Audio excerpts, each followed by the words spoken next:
This is where the British state's gone completely wrong. So instead of other Muslim countries that perpetrate some of this, and of course there are white people who perpetrate rape as well, but nothing on the scale of this. This is quite horrific.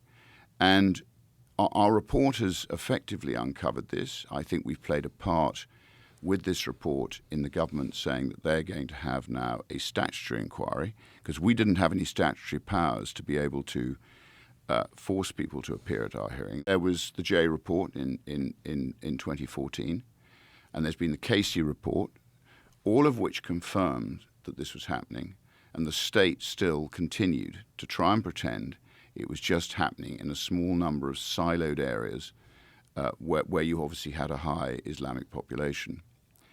The state has equally failed to collect data on the crimes that are perpetrated, so the ethnicity of the people who are perpetrating the crimes, and from there you can extrapolate, once you've got the data, as to whether or not you've got an extraordinary problem in one particular section of society. And this is how we've discovered that a lot of the data that should be being collected by the police particularly, by the National Health Service, by social services, a lot of the data has not been properly collected.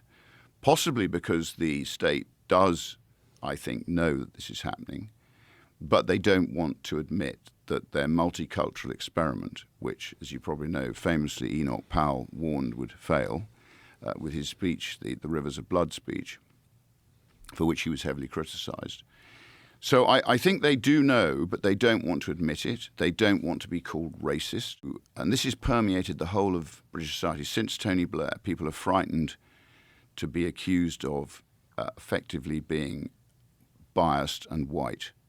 And we're taught about things, as you probably, I don't know whether you have it here, unconscious bias and all of the other sort of what I call woke DEI-driven rubbish, which has permeated Britain in the same way. I think it may have originally come from you guys, but it's certainly had a huge effect on us.